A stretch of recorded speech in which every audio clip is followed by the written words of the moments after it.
Alright, coming at you again with another restore video.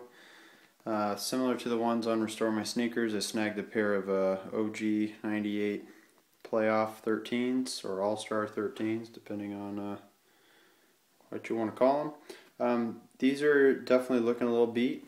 I just prefer OG products anytime I can get them. I got these for like maybe $50 the most. The leather's intact pretty good except for one scuff on the toe, which is going to take a little bit of extra love to make look good, but it's not huge, maybe a ½ an inch long. And the rest of them are in pretty good shape. Even the soles are of course dirty. I haven't worn them yet, but bought them this way. But it's always nice to get some DS pairs. Always fun to have some project pairs. But these are in pretty good order wear-wise. I mean, they're usually the heels start fading fast, and these are not too bad a shape. So got some other 13s in the background. My all-time faves are the black reds. These are actually retros. I'm really gunning hard for some OGs in a size 12. Almost had 11.5s today, but just couldn't get myself to go that small on a shoe that already runs small. And then these are OG black toes, or He Got Games. And these have been a restore project too. Unlike the seller of these ones, who actually told me that there was some separation, which I'll show you here. Let's see if I can get that to zoom in or focus in. So you can see a little bit of mild separation. It's not huge, but it is there. It doesn't go deep, meaning when I say it's not huge. That's pretty bad right there on the that suede piece above the one of the pods on the edge. And it goes pretty deep, I'd say like a ¼ inch at least. And then the other side's pretty good shape. And this shoe, the left shoe, doesn't appear to have any, I don't believe. It's stuffed right now, but a little mild amount right here. I'll fix that. But the goal that I'm going to try to show some of today, not to repeat everything that Restore My Sneakers did, because I definitely use some of their tips for doing these, and as well as doing the black toe pair. 13s are pretty easy to work with. They don't delam in terms of, you don't have a midsole to worry about coming apart from the sole or that kind of thing. You just have the upper coming away from various aspects of it, the shoe, and it happens on some pairs. I mean, just 13-year-old glue, only going to last so long. My 04 pair here doesn't have any of those issues. It's nice and tight and doing pretty decent. But anyway, so what I'm going to do is use some products I have over here to get this going, and show you some various things. So for the pods, I'll be eventually cleaning. Probably won't show that on the video because everybody knows how to use a magic eraser, but this is an extra strength magic eraser, what's left of one. Been using that to death. I've probably gone through about 6 of these in the last couple months, but at least good old masking tape to make the leather pop, especially on that scuffed toe area right here. Get really in on it, all ugly and everything. Going to use the Kiwi Instant Shine. It's kind of a polymer based product, just black leather instant wax shine, but it's got like a polymer in it that bonds really well with leather, and it works very good. I used it on the actual black toes here. You can see the grain's a little different from one toe to the other, but I can confirm too, Restore My Sneakers was saying how they thought they lost some of the grain when they ironed a pair of these, and they are definitely a flatter grain. My pair is, as well as are these retros. It's not as tumbled of a leather, so ironing the toes, you're really risking more of the delamination of the toe itself, not losing leather grain. That's really hard to do. You'd have to take probably an incredibly intense amount of heat to actually lose the grain of the leather. As you can see, the playoff grain leather, even though these are really wrinkled, is far deeper. The actual texture in here is kind of more like the 2001 3s that retroed. Had a pretty deep grain, like the True Blues and the Black Cements. And so, yeah, you can iron these. I'm not going to. I'll stuff them You know, this one's actually got some stuff in it, and this one I'll stuff later, some stuffing underneath the tongue. But just a little word to the wise, you're not going to lose grain by ironing these things. They're just made a little bit different than the black toes and even the black red pair.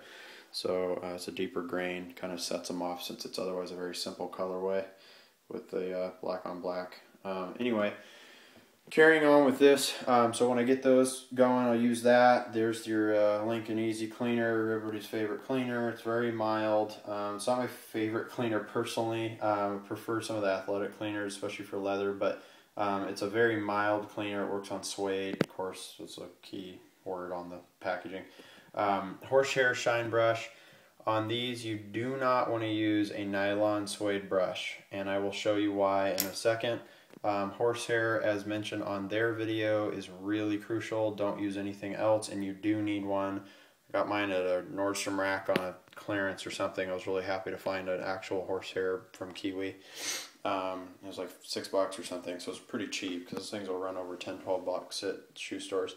And then this is a product I was using, and I'm going to show you why I'm not going to use it anymore for this particular pair of shoes. It works really well on patent. We used it on 16s. I've used it on several pairs of 11s, including OG Space Jams, Concords. I've used it on Cool Grays from 2001. So it's a good product. It just doesn't bond as well to the delamination issues that we're dealing with this particular upper and materials. So I'm going to stick with what I use usually for sole repair, like relaminating 11 soles. I've done several pairs of, and the Amazing Goop is a completely clear contact adhesive. You know, again, it's not glue, it's a contact adhesive, so it's a little bit different. Obviously a glue-like substance, but you really need the right stuff when you're working. Don't cheat it. Don't use liquid nails. I've tried that. Don't learn by doing it the hard way. Learn from other people's mistakes and don't repeat them. Use this real stuff. This is seriously like $2.50 for an ounce at Lowe's. I mean, I've done several soles with just one tube. I'm on my second tube, and I don't even know how many shoes I did before I had to buy a second one. So toothpick to insert and spread it around. Make sure it's a nice thick coating, and masking tape to tape things off. Don't be sloppy with this. Don't start throwing glue on and then get pissed that you got glue all over this. It'll come off the rubber pretty well on the rough side, but it'll mess up the leather for sure, and you don't want to do that. Just tape it off. Treat it like you're painting a model or a car or something. You know, just don't. If you care about your shoes, even if they're kind of beat, but you're trying to make them look not beat, then treat them like they're not beat to begin with, and they'll give you back what you want out of them. I'll show you why not to use this brush. Learn this the hard way. Should have obeyed the rule, which is only use a horsehair. You can see in this, this is actually not suede. I want everybody to understand this is not real leather. The real leather is the panel where my thumb is on, and the tongue in this case is real leather. This is a sueded nubuck. Okay, it is synthetic, it's very fragile, and you can see how bad it gets roughed up. Now, granted, the 04 pairs don't look a whole lot less rough than that by standard, because I didn't use it on these, and they're a lot rougher looking. It has more of a leather texture, really, and they almost seem more like real suede, even though they're really not.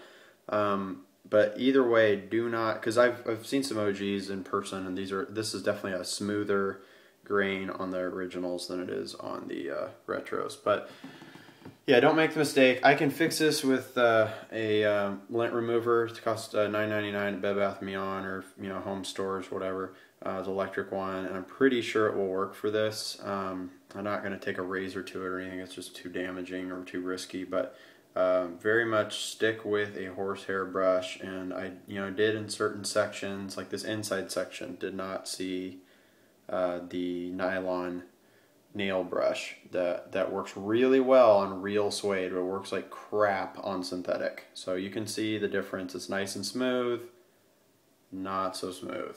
So it's something you're really not going to notice unless you're even a foot away. I mean, you can hardly tell from this angle that that's like that. But just be safe. Stick with the horsehair brush. I mean, it's keep it legit, and it's worth the $5. I mean, these nail brushes actually aren't very cheap either. I mean, I